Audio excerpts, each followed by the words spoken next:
Next up in Tradestreaming Radio, we have the Ivory Tower Report. In this section of the podcast, we'd like to highlight a recent academic finding into the world of investing and economics. And this week's Ivory Tower Report focuses on an article in the Wall Street Journal that summarizes a Kaplan-Miller piece on the correlation between IQ and economic beliefs. And I quote the Wall Street Journal: "The authors found that intelligence supplanted education as the primary predictor of whether one took an economist's typical point of view.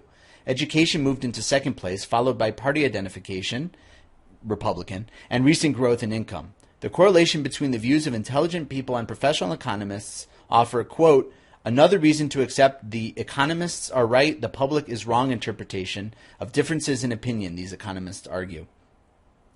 We can argue forever whether it's valuable to have an economist's point of view.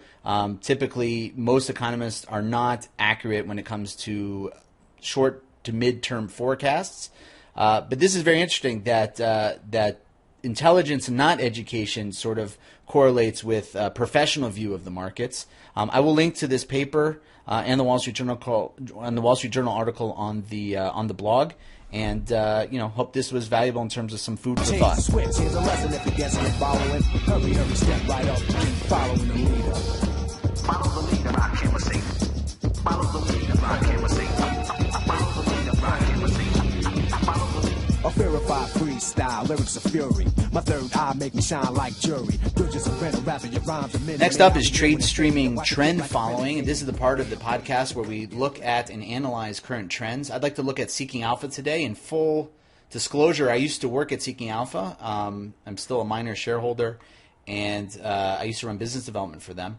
What I wanted to discuss today was some of the trends coming out of that firm in particular. They did launch a mobile site, a little late to the game, but they do have a mobile site so that you can access Seeking Alpha content via a phone, typically the iPhone. Don't know if they launched an Android model, but they did launch. Yes, they did. It's compatible with all of them. And more interestingly, they launched an app store, and I wrote about this in the last chapter of my book. About the future of investing, about the emergence of an app store for investors. I sort of prognosticated that this would come forth from the online brokers, right? So brokers provide a platform, a gateway into the end investor, and can provide an ecosystem for third-party applications to reach those investors. They've created APIs that enable third parties to link into their platforms. It's been very slow. E-Trade and Ameritrade both have made announcements about their APIs in this partner program. Look to see more of that in the future. Seeking Alpha has been more aggressive about it. On October 10th, they launched a platform for web-based investing tools on the site called Investing Apps. And those apps let users track, analyze, and manage their investments on Seeking Alpha. So they're taking third-party companies like Validia, which basically is a screening mechanism according to Guru Strategies, and they've incorporated that content into the Seeking Alpha platform. So somebody who's a Seeking Alpha user can download these things. They were free originally. They charge now on a monthly basis for these things. And you can interact with third-party content within the Seeking Alpha environment.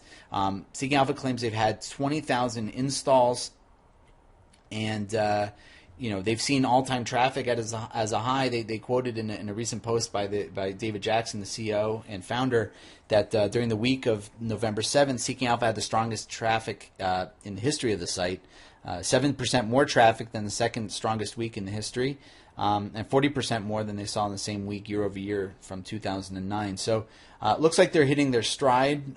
Community is growing. They're trying a new monetization platform, which is this investment apps, and Seeking Alpha looks to be one of the firms to beat going forward.